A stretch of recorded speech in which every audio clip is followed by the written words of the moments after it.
5 ఏళ్ళు ప్రార్థన. మొదటి బొటలు వేలు చూసినప్పుడు చెప్పేశాను కదా ఇందాక, మన కోసం, మన బంధువుల కోసం, మన కుటుంబం కోసం, భార్య భర్తలు, బిడ్డలు, మనుమలు, తల్లిదండ్రులు, అత్తమామలు, అన్నదమ్ములు, అక్కచెల్లెళ్ళు, వాళ్ళ పేర్లన్నీ రాసుకుంటే మీరు ఒక 5 నెలలు ప్రార్థన చేసినా కూడా మళ్ళీ ఆ పేర్లు చూస్తే ఆ 5 నెలలు మీరు చేసిన విశ్వాస ప్రార్థనతో చాలామంది అక్కడ మారిపోతారు. టిక్కు పెట్టేసుకోవచ్చు, ఈ ప్రార్థనకు దగ్గర జవాబు నాకు వచ్చేసింది, నా తమ్ముడు మారాడు, నా అన్న మారాడు, మా వదిన మారింది, ఇతని కష్టం తీరింది అనేది మీరు చూస్తారు, రిజల్ట్స్ చూస్తారు, ప్రార్థన ద్వారా ఫలితాలు చూస్తారు. 2వ వేలు చూపుడు వేలు, నిన్నేమంటారు? ఇండెక్స్ ఫింగర్ లేక చూపుడు వేలు. దీంతో చాలాసార్లు నేను కూడా ఏళ్ళు చూపిస్తున్నాను లేదు తెలియదు కానీ నేను కూడా చూపిస్తాను, అప్పుడప్పుడు చూపిస్తా. జాగ్రత్త అంటుంటాడు పాస్టర్ గారులు, టీచర్లు, పడతాయి రే, గుండె బోలుతుంది చదువు అంటాడు చూడండి. పాస్టర్లు, టీచర్సు, ప్రీచర్సు, ఏంటంటే ట్యూటర్సు, అధ్యాపకులు అందరూ ఏం చేస్తారో వేలు చూపిస్తారు. మీరు ఎవరి కోసం ప్రార్థన చేయాలి?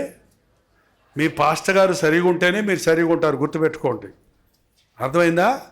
పాస్టర్ గారు మాకు ప్రార్థన చేయాలి కానీ మేం పాస్టర్ గారికి ప్రార్థన చేయడం ఏంటండి? మీ ప్రార్థన ఎవరు కావాలా అంటాడంట కొంతమంది పాస్టర్ గారులు. అబ్బే తప్పది. మీకు నా ప్రార్థన కావాలి, నాకు ఇందాక అడిగాను లేదా మిమ్మల్ని అందరినీ, మిమ్మల్ని పొద్దుచేసిన అడిగాను, మా కోసం ప్రార్థన. పౌలు వంటి గొప్ప దైవజనుడు ఏమన్నాడో తెలుసా? పౌలు వంటి గొప్ప దైవజనుడు అండి, ఆయన ప్రార్థన చేస్తే అద్భుతాలు జరిగాయి. అంత గొప్ప సేవకుడు, మా కోసం ప్రార్థన చెయ్యండి అని బైబిల్లో రాసి చూశారు మీరు ఎప్పుడన్నా? కాబట్టి సేవకుల కోసం ప్రార్థన చేయండి. టీచర్ సరిలేకపోతే పిల్లలు ఏమైపోతారండి? నాయకులు సరిలేకపోతే దేశం ఏమైపోద్దండి? నాయకులు సరిలేరు. నాయకులు లేని ఎడల జనులు నశించదరని వాక్యములు. కాబట్టి మనం టీచర్స్ కొరకు, పాస్టర్స్ కొరకు, మీ పాస్టర్ గారి కోసమే ప్రార్థన చేస్తారా? అందరు పాస్టర్ గారి కోసం ప్రార్థన చేస్తారా? ఏందో మీ పాస్టర్ గారికి ఇంటే కోపం వస్తుంది. మా సంఘాన్ని దీవించయ్యా, మా అయ్యగారిని ఆశీర్వదించయ్యా, మా చర్చి పెద్దదైపోవాలయ్యా. ఏంటండి? మా చర్చిలోనే యేసయ్య ఉన్నాడయ్యా. అవునా? ఇంత మంచి వాళ్ళు ఉన్నారేంటి ఇక్కడ? కొన్ని చర్చిల్లోకి వెళ్తే, ఆ చర్చికి వెళ్ళారా కాళ్ళు ఇరిగిపోతాయి అంటాడంట. అక్కడికి వెళ్ళారా మీ కళ్ళు పోతాయి అంటారంట. ఏంటండి? అబ్బా, ఈ చర్చి కుల గొడవల్లాగా చర్చి గొడవలు ఎక్కువైపోతున్నాయండి వాళ్ళ. మనందరం ఎవరు బిడ్డలం? ఎలా రక్షించబడ్డాం? పాస్టర్ గారి రక్తమా, యేసుప్రభు రక్తమా? యేసుప్రభు రక్తంలో నువ్వు కడగబడ్డావు, నేను కడగబడ్డాను. మనందరం ఏమవుతాం? రక్త సంబంధులు అవుతాం, సహోదరులు అవుతాం. అందుకనే సేవకులందరి కోసము కొంతమంది మంచి సేవకులు ఉంటారు, కొంతమంది తప్పుడు బోధలు చేసే సేవకులు ఉంటారు. వాళ్ళ కోసం ప్రార్థన చేస్తేనే వాళ్ళ తప్పుడు బోధలు సరవుతాయి. నేను ఒక చర్చిలో ఒక సహవాసంలో ఉండేవాడిని. మా సహవాసంలో ఏం చెప్పేవారంటే, మందే నిజమైన సంఘం, మిగిలిన సంఘాలన్నీ ఒత్తుత్తువి. ఏంటంటే మనమే నిజమైన విశ్వాసలం. ప్రభు వస్తే మన సంఘం మాత్రమే పైకి ఎత్తబడద్ది అంటే నేను నిజమే అనుకున్నాను, నూతుల కప్పలాగా.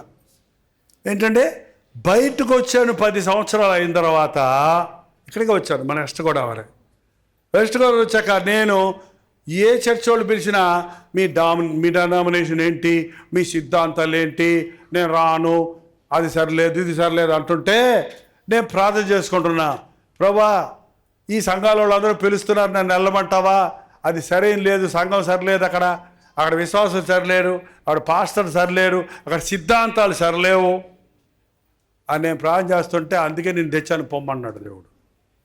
అక్కడ సరిలేదంటే నువ్వు పోయి సరైన బోధ చెప్పిరా, నిన్ను పిలుస్తున్నారు కదా, నువ్వు పోయి నా గురించి చెప్పవయ్యా, సిద్ధాంతాలు వద్దు, ఇంకా వేరే పాయింట్స్ ఏమొద్దు, యేసుని గురించి చెప్పు. ఇప్పటికి కూడా అంతేనండి. నేనంటే ఇప్పుడు అందరికి ఇష్టం, ఎందుకంటే అన్ని సంఘాల వాళ్ళకి సంఘాల ప్రస్తావన నేను తీసుకురాను. ఇది తప్పుడు సంఘం, అది మంచి సంఘం, ఇది తప్పుడు బోధ, ఇదే వాగ్వాదాలు చేసుకుంటున్నారు మనుషులు. యేసుని గురించి చెప్పండి. రక్షణ ఎక్కడుందండి? క్రీస్తులో ఉంది. పాప క్షమాపణ ఎవరి ద్వారా?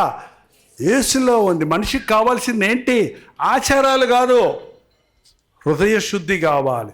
హృదయ శుద్ధిని గురించి చెప్పు. యేసుక్రీస్తు రక్తంలో కడగబడాలి. మనం పాపాలు ఒప్పుకొని పశ్చాత్తాపడాలి. పరిశుద్ధాత్మతో నింపబడాలి. నింపబడతామంటే ఎగరటమే కాదు. నీకు పరిశుద్ధాత్మ ఉందని ఎవరిని అడిగితే మా సంఘంలో ఎప్పుడు చెప్పలేదంటారా ఏంటి? అది పెంతుకోస్తు సంఘంలో ఉంటుందండి, మా సంఘంలో ఉండదంటారా ఏంటి? పరిశుద్ధాత్ముడు లేకుండా అసలు మనకి రక్షణ లేదు. పరిశుద్ధాత్ముడు కొత్తగా వచ్చినోడు కాదండి. పరిశుద్ధాత్మ వచ్చింది పోయింది అంటారు, ఏమన్నా ఫిక్సా? అదే వచ్చింది పోయింది అనాలి కూడా తప్పది. పరిశుద్ధాత్ముడు, తండ్రి, కుమారుడు, పరిశుద్ధాత్ముడు, త్రిత్వం మొదటి నుంచి ఉన్నాడు. మన ఆకారమందు మన స్వరూపంలో మానవుని చేయదు అన్నప్పుడే తండ్రి, కుమారుడు, పరిశుద్ధాత్మలో ఇప్పుడు వచ్చాడు యేసుప్రభు అంటారు కొంతమంది. ఇప్పుడు రావటం ఏంటి? రక్తమాంసాల్లో పాలిభాగస్తుడై శరీరధారిగా వచ్చి 2000 సంవత్సరాల నుంచి మించి అయింది. 2024 సంవత్సరాలు పోని, అది నిజమే. కానీ ఎప్పుడున్నాడు ఆయన? ఆల్ఫా నేనే, ఓమేగా నేను, ఆది నేనే, అంతము నేనే, ఉన్నవాడను మొదటివాడను నేనే. మొదటి నుంచి ఉన్నాడు ఆయన. మనకు కనబడింది ఇప్పుడే. ఇప్పుడు శాటిలైట్స్ కనిపెట్టారండి, కాబట్టే యూట్యూబ్ అయ్యి వచ్చినాయి. ఇప్పుడే వచ్చినాయి అంటే వాడు ఇప్పుడే కనిపెట్టాడు. కానీ ఎప్పటి నుంచి ఉన్నాయి అక్కడ? ఎప్పటి నుంచి ఉన్నాయి? దేవుడు సృష్టి ప్రారంభించినప్పటి నుంచి ఉన్నాయి. నువ్వు ఎప్పుడు చూసావు? ఇప్పుడు చూసి ఇప్పుడు వచ్చింది అనుకుంటున్నావు. ఇప్పుడేం కొత్తది రాలేదు. దేవుడు చేసిన సృష్టిలో కొత్త ఏమీ లేవు. మొదటి నుంచే కనుగొంటాం, ఇప్పుడు కనుక్కుంటున్నారు కాబట్టి ఇప్పుడు కొత్తది అయింది మనకి. వాక్యం నమ్మేవాడు, దేవుని శక్తిని నమ్మేవాడు విశాలమైన హృదయం కలిగి ఉంటాడు. కాబట్టి మనం అందరి కొరకు, మన భారతదేశంలో ఉన్న క్రైస్తవులందరి కొరకు ప్రార్థించాలి. ఇతర దేశాల్లో ఉన్న విశ్వాసులందరి కొరకు, సంఘాల కొరకు ప్రార్థించాలి. 3వ వేలు ఎత్తుగా ఉంటుంది కదా అన్నిటికంటే. ఎవరికైనా పట్టుకుందా? అది అధికారులు. ఇందాక చెప్పాను కదా, ప్రైమ్ మినిస్టరు, ప్రెసిడెంటు. మన దేశమే కాదు, పక్కన బంగ్లాదేశ్లో గందరగోళం, ఇటుపక్క పాకిస్తాన్లో గందరగోళం, అటుపక్క శ్రీలంకలో భయంకరమైన దరిద్రం. ఏంటండి? ఇటుపక్క దేశంలో యుద్ధం వస్తే మనకేం అవదా? పాకిస్తాన్ మీద బాంబు వేస్తే మనకేం అవదా?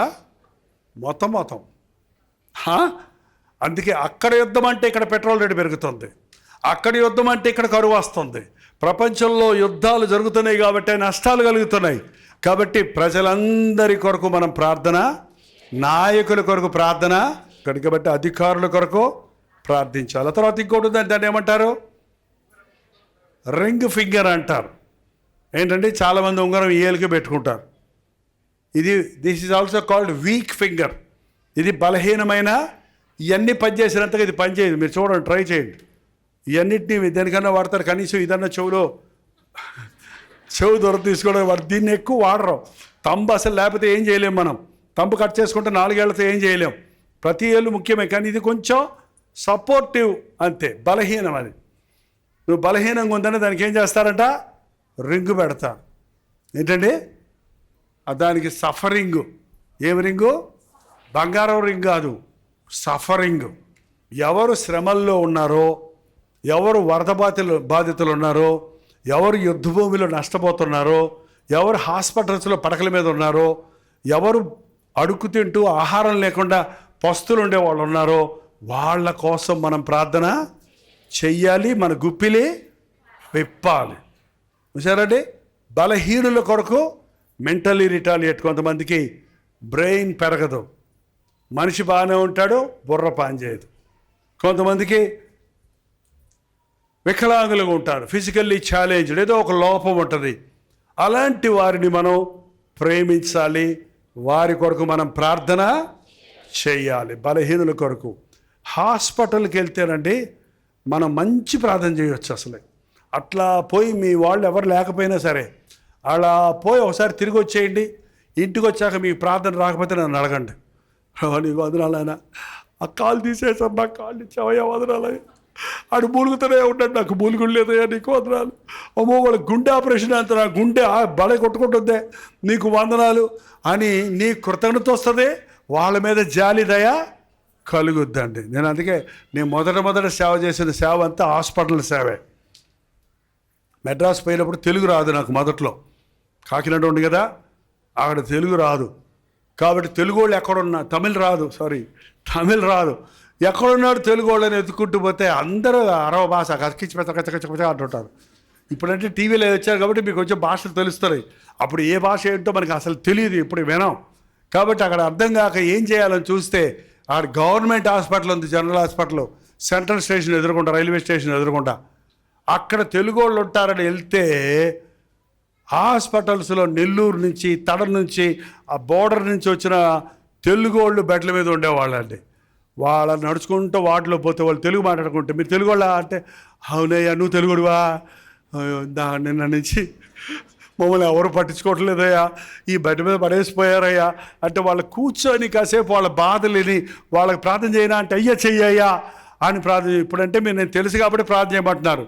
అప్పుడు నేను అడిగి ప్రార్థన చేసేవాడిని, ఏమంటావు ప్రార్థన, కొంతమంది అక్కర్లే అంటాడు, కొంతమంది అయితే మా అక్కర్లే అంటారు కొంతమంది. సరే అక్కర్లేదు సరేలేవు సార్ ఆలోచించండి అని కొంచెం చెప్పేసి వచ్చేస్తాం, అంతే ఆర్గ్యుమెంట్ పెట్టుకునేది. బలహీనుల కోసం, హాస్పిటల్లో, వ్యాధుల్లో, పడకల్లో ఉన్న వారి కోసం, వృద్ధులను చూస్తుంటే మరి జాలేస్తుంది. చాలామంది వృద్ధులు నడవలేని వాళ్ళు కూడా మీటింగ్ వచ్చారండి. వాళ్ళ కుర్చీల్లో కూర్చోబెట్టారు, ఎవరో మోసుకొచ్చారు, కర్రల సాయంతో వచ్చారు. వాళ్ళని చూస్తుంటే చాలా, వారితో ఎక్కువసేపు మాట్లాడతారు నేను, వారి సంగతులు చెప్తుంటే వారు వినేవాళ్ళు లేరు ఎవరు. మన వృద్ధులకి మనం మందులే వలక్కర్లేదండి, వాళ్ళ దగ్గర కూర్చొని అవ్వా ఎట్టున్నావు, అమ్మా ఎట్టున్నావు అని అడిగితే వాళ్ళకి ఆరోగ్యం, ధైర్యం వచ్చేస్తుంది. వారి కోసం ప్రార్థన చేయాలి. చివరిగా నేను ముగిచేస్తున్నా, అయిపోయింది, మీ గడియారం ముళ్ళు కిందకు వచ్చేసింది. చివరిది చిటికెనేలు. ఈ చిటికెనేలు ఎవరండి? నువ్వు తంబలేని అనుకోకు, నువ్వు చిటికినది. చివరిగా నీ కోసం, కొంతమంది ఊరందరి కోసం చేస్తారు, వాళ్ళు చేసుకోరు. ఊర్లో వాళ్ళు చేయాలని నీకు పట్టుకుంటాయి. అప్పుడు తెలుసా, అందరి కోసం ప్రార్థన చేసి నీ కోసం నువ్వు ప్రార్థన చేయకపోతే నువ్వు బలహీనుడు అయిపోతావు. చూసారా, మనం ఇతరుల కోసం ప్రార్థన చేస్తాడు, ఆ వ్యాధుల నుంచి, ఆ బాధల నుంచి వాళ్ళు విడిపించబడుతున్నారు. నువ్వు చేసుకోకపోతే అవి నిన్ను చుట్టుకుంటాయి. నేను బైబిల్ కాలేజీలో ఉన్నప్పుడు ఎవరుస్తుడుగా దెయ్యాలు ఎలగొట్టాల్సి వస్తే బైబిలే పెట్టేవాడిని, చేయబెడితే భయం వేసి నాకు వస్తుందేమోనని. కొన్నిసార్లు కొన్ని మొండి దెయ్యాలు ఉండేవి, అవి నూనె పోసినా పావో, బైబిల్ పెట్టినా పావో. గంటన్నర సేపు ప్రయాసపడి ఒక దెయ్యం పోకపోతే చేయి పెట్టి నా వల్ల పో అంటే పోయింది. నాకు ఆశ్చర్యం వేసింది, బైబిల్లో కదా శక్తి ఉంది, నా చెయ్యి పెడితే పోయింది ఏంటని మా సేవకులను అడిగితే, అయ్యా దేవుడు మన శక్తికి తన అభిషేకం ఇచ్చాడు కాబట్టి చేతిలో యేసయ్య నామములో శక్తి ఉంది, కానీ జాగ్రత్త, నువ్వు ప్రార్థన చేసినప్పుడు నీలో శక్తి నీ శక్తి ఖర్చు అయిపోయింది, నువ్వు వీక్ అయిపోయావో, నువ్వు ప్రార్థన చేసుకోకపోతే నిన్ను పట్టుకూడదు అన్నాడండి. ఇక చూడండి, ఆ రాత్రి అంతా నిద్రపోవాలా. ప్రభా ఆ దెయ్యం మళ్ళీ ఆమె దగ్గరికి వెళ్ళకూడదు చేయి, నా దగ్గర రాకూడదు చేయి, అది నరకాన్ని పంపించేది. మళ్ళీ రాత్రంతా ప్రార్థన చేసుకున్నానండి. అప్పటి నుంచి దేవుడు శక్తిని ఇచ్చాడు. కాబట్టి ప్రార్థన లేకుండా ఊరకనే హస్త నిక్షేపణ చేయకూడదు. పరుల పాపములో పాలిభాగస్తులు పాస్టర్ గారు చేస్తున్నారు కదా, నువ్వు కూడా చేయబెట్టి చేస్తానికి ప్రయత్నిస్తుంటారు కొన్నిసార్లు. మీరు బలహీనంగా ఉండి మీరు చేయబెడితే ఆ బలహీనత నీలోకి వచ్చేస్తుందండి. చూసారా, మీరు చేయబెట్టి మామూలుగా ప్రార్థన చేయండి. చేతులు పెట్టినప్పుడు వాళ్ళ పాపాల్లో మనం కూడా పాలిభాగస్తులం అవుతాం. పాస్టర్ గారు చేయి పెట్టమని ఊరికే ముట్టుకో అంటే నేను ఎవరిని ముట్టుకోనండి. ఎందుకు ముట్టుకోవాలి చెప్పు, నీ బాధ ఏంటో చెప్పు. ఏం లేదు, పెట్టయ్యా చెయ్యి, ఏది పెట్టేది. ఈ మధ్య నా చెయ్యి లాగేసుకొని పెట్టేసుకుంటున్నారు. ఏదో ఇట్లా అంటే హాయ్ అంటారేమో, చెయ్యిస్తే నా చేతులు 10 మంది పట్టు లాగేస్తే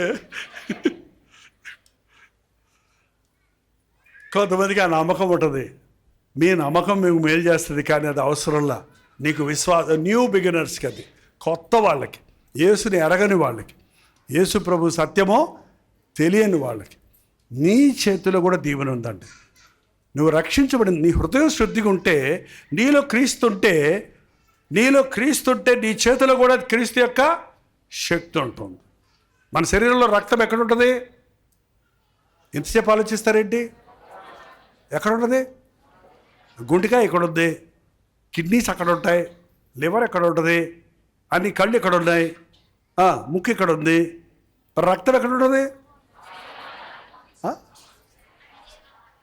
23 సెకండ్స్లో రక్తము నీ పూర్తి శరీరంలో తిరుగుతూనే ఉంటుంది. అది పాత రక్తాన్ని అంటే గుండెకి పంపిస్తుంది, కొత్త రక్తం వచ్చి నీ అవయవాలన్నిటికీ నింపుతుంటుంది. కాబట్టి మన బ్రెయిన్ పనిచేస్తుంది, అవయవాలు ఎక్కడైనా బ్లాక్ అయిందంటే బ్రెయిన్ పనిచేయదు, లేకపోతే చెయ్యి పనిచేయదు, లేకపోతే కాలు పనిచేయదు. 23 సెకండ్స్లో తిరుగుతూనే ఉంది రక్తం.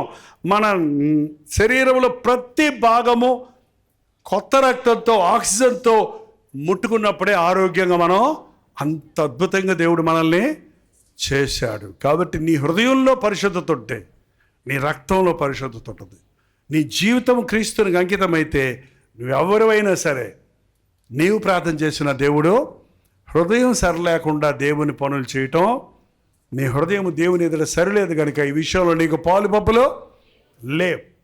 కాబట్టి ప్రార్థన బంధువుల కోసం, నాయకుల కోసం, నాయకులుగా టీచర్స్ కోసం, ప్రీచర్స్ కోసం, పాస్టర్స్ కోసం, నాయకుల కోసం, దేశ నాయకుల కోసం, ప్రెసిడెంట్ కోసం, చాలామంది ఉంటారు, ఆఫీసర్స్ కోసం, బలహీనుల కోసం, అలాగే చివరిలో నీ కోసం నువ్వు ప్రార్థన చేసుకోవాలి. హల్లెలూయా. ఈ 4 ఏళ్ళు కలిసి చిటికిన వెళ్ళి ఎగతాళి చేసాయంట. నువ్వెందుకు చిన్న పొట్టిగా ఉన్నావు, నువ్వెందుకు సన్నగా ఉన్నావు, నువ్వెందుకు మనకు వస్తావు, చూడు నేను ఎంతలా ఉన్నానో అంటదంట. ఇది నేను చూడు మాటికి నేను చెయ్యి చూపిస్తే మనుషులు అదరగొట్టేస్తాను అంటదంట. ఇది నేను చూడు ఎంత ఎత్తుకున్నాను, మీకు అందరికట్ట ఎత్తు నేనే ఎత్తాను ఇది అంటదంట. ఏంటంటే అలాగే 4 ఏళ్ళు ఇది కూడా మాకు సపోర్ట్ ఉంది, మాకు ప్రైమ్ మినిస్టర్ గారు తెలుసు, మాకు డిఎస్పీ గారు తెలుసు. ఓయబో, కొంతమందికి అధికారులు తెలిస్తే ఎంత గొప్ప. నువ్వే వాటర్ దాని ఎందుకు పడికిరావు, నువ్వెందుకు పడికొస్తావు, నీ చెవిలో దొరకతే ఎందుకు పడికొస్తారు, వాటర్ మీద దొరుకుతుందా? నేనే వాళ్ళు గీయ అన్నప్పుడు నేను వాళ్ళకి అని నెమ్మదినిచ్చేది నేనే. నువ్వు చివరిదానివి, చివరున్నావు, నువ్వు చివరున్నానా? నేను వందనాలు చెప్పినాడు ముందున్నాను, వందనాలు చెప్పినాడు ఎవరన్నారు. మనల్ని చాలాసార్లు మనుషులు ఎలాగైనా నిరుత్సాహపరుస్తుంటారండి. నీకు ప్రార్థన రాదు, నీ చేత కాదు, నువ్వు పనికిరావు, నువ్వు పొట్టిగున్నావు, నువ్వు నల్లగున్నావు, నువ్వు చదువుకోలేదు, నీకు అది లేదు, నీకు ఇది లేదు అంటే నిరుత్సాహపడకండి. నాకు యేసయ్య ఉన్నాడు. నీకు ఏమున్నా లేకపోయినా యేసయ్య ఉంటే నువ్వు గొప్ప. నీకు ఎన్నున్నా యేసయ్య లేకపోతే నువ్వు సున్నా. క్రీస్తుని కలిగిన వారు ధన్యులు. క్రీస్తుని కలిగిన వారు ఎవరో హల్లెలూయా చెప్పండి. ప్రార్థన చేస్తాం ఈ రోజు నుంచి అన్నవాళ్ళు హల్లెలూయా చెప్పండి. చిన్న ప్రార్థన చేసుకుందాం. ఇంతసేపు ప్రార్థన గురించి విన్నాం, మరి ప్రార్థన చేసుకోవద్దా? ఈ 5 ఏళ్ల ప్రార్థన మనలో నిలిచినట్లుగా మోకరించగలిగితే మోకరించండి, లేకపోతే కూర్చోండి. కుర్చీల్లో కూర్చుంటే ప్రార్థన రాదండి, నిలబడవచ్చు. కుర్చీలో ఉన్నోళ్ళు నిలబడవచ్చు, మోకాళ్ళ నొప్పులు ఉన్నోళ్ళు, మోకరించలేని వాళ్ళు మీరు ప్రార్థనలే క్షమించండి. ప్రార్థన చేసుకుందాం. అయ్యా నీకు వందనాలయ్యా, మోకాళ్ళ ప్రార్థన మాకు నేర్పించయ్యా. దేవాది దేవుడు అయి ఉండి మా కొరకు ఈ లోకంలోనికి వచ్చి మోకాళ్ళుని మా కొరకు ప్రార్థించావు కదా, ఆ గెత్సెమని తోట ప్రార్థన మాకు దయచేయ్యా. మా భారాలన్నీ మోసి చెమట గొప్ప రక్త బిందువు వలె కారునట్లు ప్రసవ వేదనతో మా కొరకు చేసిన ప్రార్థన ఇవాళ మాకింత గొప్ప రక్షణ ఇచ్చిందయ్యా. మేమును నశించిపోతున్న వారి కొరకు ప్రార్థించడానికి సహాయం చేయ్యా. ఎంతో ఆశతో ఎన్నో ఊర్ల నుంచి నీ సన్నిధికి వచ్చిన ప్రతి ఒక్కరూ ఈ రోజు నుంచి ప్రార్థన నేర్చుకోవడానికి సహాయం చేయి. రోజుకు 3 మారు దానియేలు వలె మోకరించి ప్రార్థించే వరకు చేసుకుని ఆయన దురాత్మలు మా కుటుంబాల్లోనికి రాకుండానట్లు, రోగాలు మమ్మల్ని ముట్టకుండానట్లుగా, కీడు నష్టములు మా కలగకుండానట్లుగా, వేదన బాధ మా గృహాలలో లేకుండానట్లుగా, యోబు ఇంటి చుట్టూ వేసిన కంచెను మాకు దయచేయి నాయన. యోబు అరుణోదయమును లేచి బలులర్పించి ప్రార్థించినట్లు ప్రతి తండ్రి వేకువనే లేచి బిడ్డల కొరకు కుటుంబం కొరకు ప్రార్థించేవాడిగా చేయి నాయన. తండ్రి, ప్రతి తల్లి రేయి మొదటి జామున లేచి పసిబిడ్డల ప్రాణము కొరకు ప్రార్థించే తల్లిగా చేయి నాయన. ప్రార్థనా శక్తి ఎంత గొప్పదో మేము ఎరుగునట్లుగా సహాయం చేయ్యా. ప్రార్థించే కుటుంబాన్ని సాతాను ముట్టలేడయ్యా, మా బిడ్డలను ముట్టలేడు నాయన. యెహోవా యందు భయభక్తులు గలవారి చుట్టూ ఆయన దూత కావలి ఉంటుందన్నావు. మా గృహాలకు కంచె దయచేయ్యా. మేము బయటకు వెళ్ళినప్పుడు లోపలికి వచ్చినప్పుడు కాపుదలు దయచేయను ఆయన. ప్రతి శోధన జయించే ప్రార్థనా శక్తి దయచేయి. ప్రతి అనారోగ్యాన్ని ప్రార్థన ద్వారా, ఉపవాసము ద్వారా మాత్రమే ఇది సాధ్యమన్నావే. ఉపవాస ప్రార్థనలు మాకు దయచేయ్యా. మా ప్రార్థన ధూపం వల్లే నీ సన్నిధికి చేరడానికి, నీ దీవెనలు ఆకాశం నుండి మా మీద కుమ్మరించబడడానికి, నీ అద్భుతాలను మేము అనుభవించడానికి సహాయం ఇచ్చే.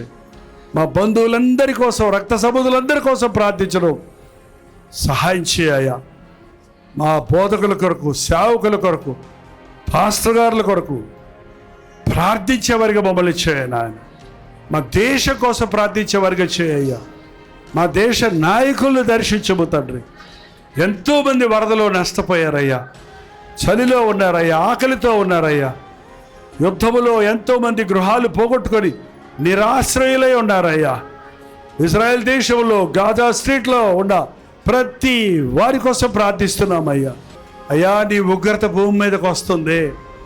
నోవహు దినాల్లో పాపం పెరిగిపోయినప్పుడు నీ యొక్క ఉగ్రతను పంపించినట్లు ఈ అంచె దినాలలో ఈ వరదల వలన తీరని నష్టం కలుగుతుంది.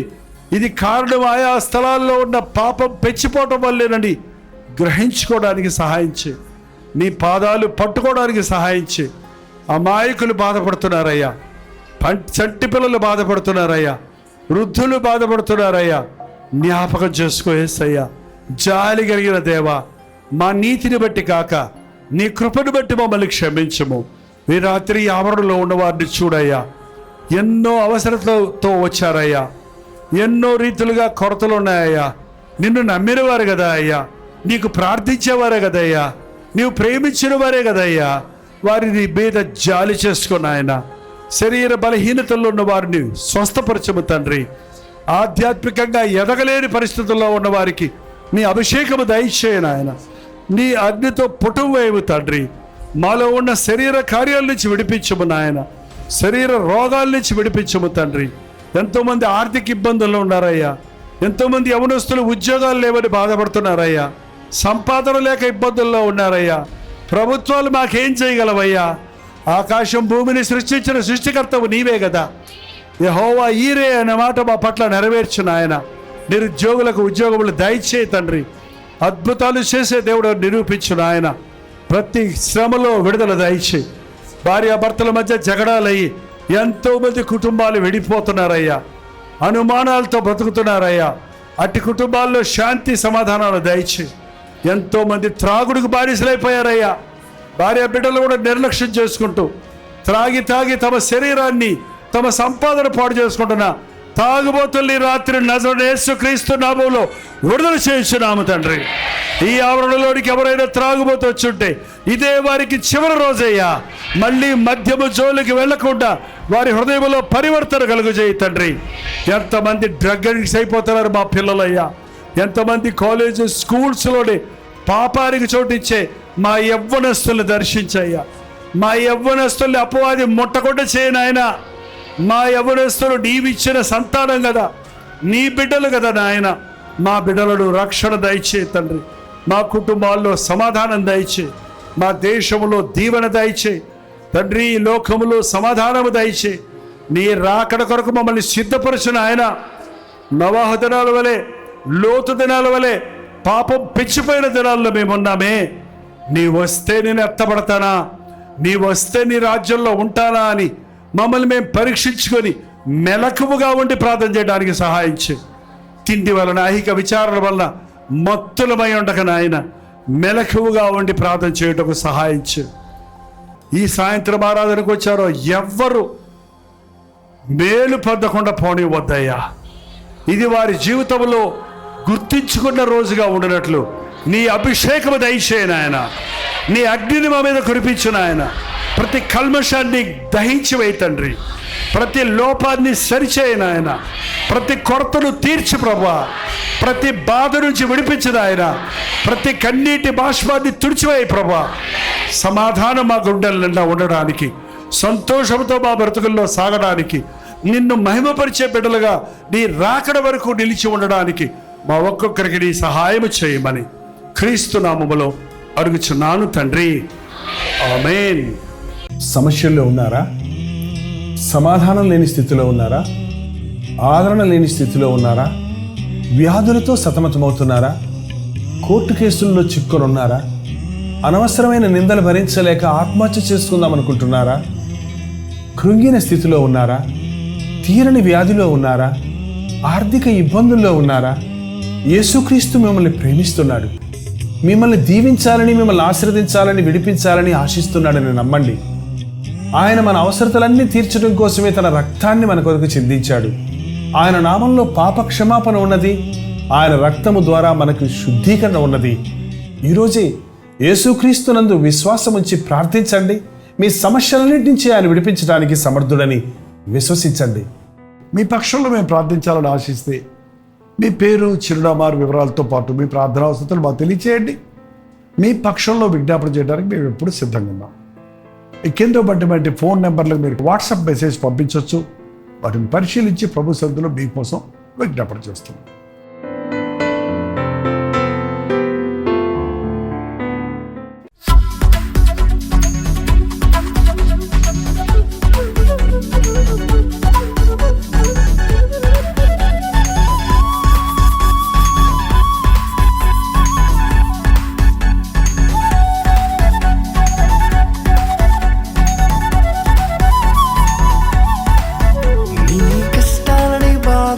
శ్రమలన్నీ తీర్చే అనాథుడు యేసే.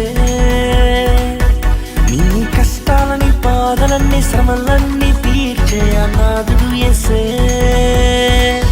ఆది నుండి ఉన్నవాడు ఆ దేవుడు, అద్భుతాలు చేసేవాడు నా యేసుడు.